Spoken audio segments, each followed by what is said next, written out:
الرحيم. Kalau wali murid mah dari kemarin ya. Jadi wali nggak usah ribet-ribet, artinya kekasih udah. Kekasih Allah. Kekasih Allah itulah yang datang kepada Al-Mahdi ini.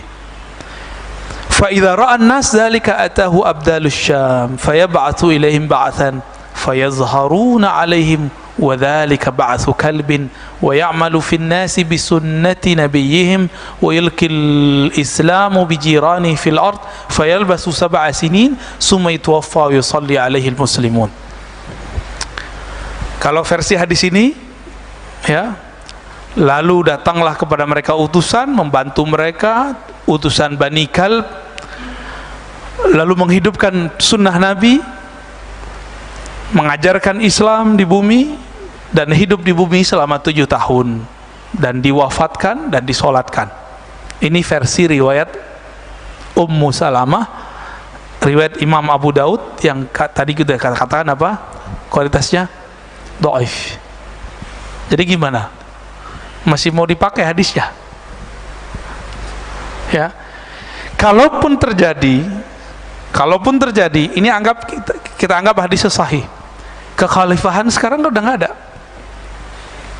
Nah, di beberapa riwayat itu disebutkan di sisi Ka'bah atau di sekitar Ka'bah, di sekitar Mekah.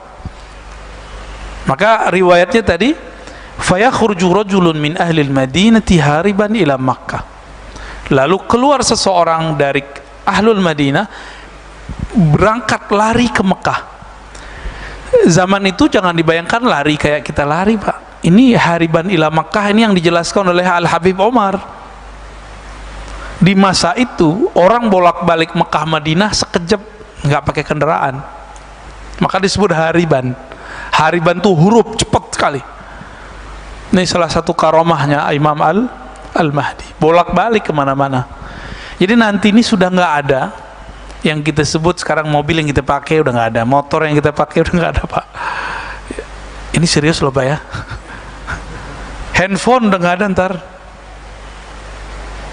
Handphone nggak ada, terus mau ketemu di mana? Ini sekarang nih mohon maaf lagi banyak muncul gerakan pemukiman akhir zaman. Ya boleh lah. Tapi kalau pemukiman akhir zaman bahwa di situ ada Al-Mahdi, itu semuanya halu. Kenapa? Nanti kita nggak bakal tinggal di sini. Jadi kalau antum buat pemukiman akhir zaman di Jakarta, di Bandung, di sekitarnya, di Sumatera, di Kalimantan, itu jangan-jangan ada orang lagi cari cuan, memanfaatkan gerakan akhir zaman tanpa disadari oleh orang yang bergerak ini. Ada orang-orang di belakangnya. Kenapa? Nanti semuanya akan berbaiat kepada Al-Imam Al-Mahdi di Mekah sesuai dengan hadis-hadis yang kita baca ini. Berarti nanti tinggal nggak? Terus gimana caranya ke Mekah? Kan kendaraan sudah nggak ada. Gimana, Pak? Terus titik kumpul di mana mengumpul, Pak? Pakai handphone apa? Pakai telepon mana? Telkomsel udah nggak ada, ntar Indosat nanti nggak ada. Percayalah ya. Kita bukan cocok logi. Sekarang ilmuwan sudah memprediksi hal yang sama. Jadi sama sudah mereka, bahkan mereka sudah buat filmnya.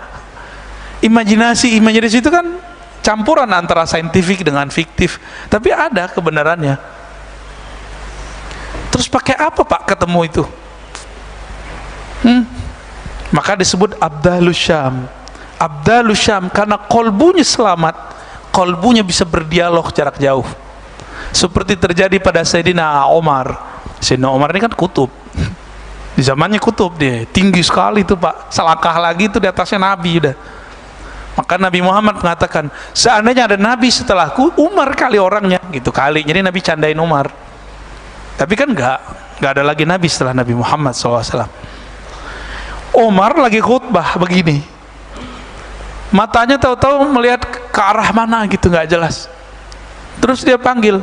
Jadi dia ternyata habis mengirim satu rombongan panglima yang disebut Sariyah, namanya Sariyah juga, sedang bergerak di salah satu wilayah di Irak ataupun di Syam. Ada dua versi yang saya baca.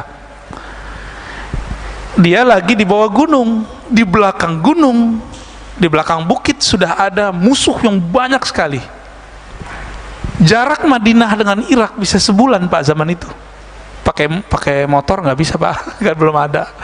Pakai onta sama pakai kuda. Apa kata Umar lagi khutbah dan didengarkan oleh semua orang yang ikut mendengarkan khutbahnya. Ya Sariyah al-Jabal, ya Sariyah al-Jabal. Itu kalau Umar kolbunya nggak tembus, dan Sariyah pemimpin di sana, panglima di sana, jenderal yang sedang bertugas, nggak punya kolbu, nggak bisa dengar dia. Kebayang? Kira-kira seperti itu nanti perjuangan akhir zaman itu. Jadi bukan kita sekarang menuhin bunker, ya sekarang kan begitu. Ayo kita timbun emas.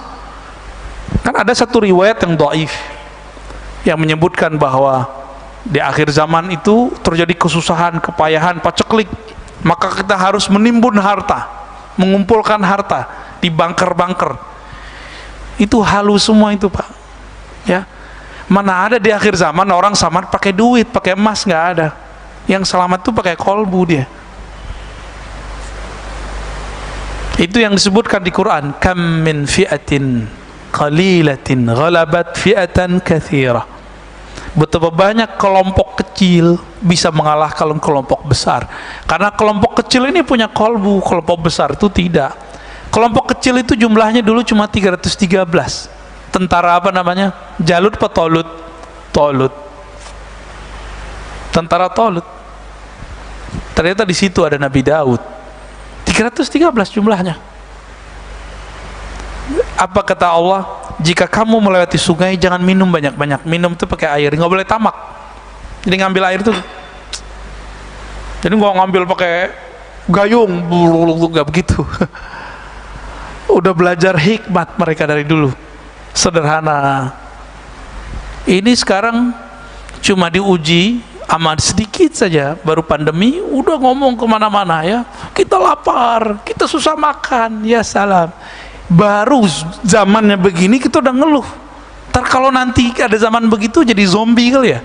Ya, zamannya baru begini Pak, bencinya bukan main, kata-kata kasarnya bukan main. Saya nggak bisa bayangkan nanti. Wajar kalau pejuang akhir zaman itu gak banyak. Orang-orang yang kata-katanya terjaga, kolbunya terjaga, dan itu gak banyak.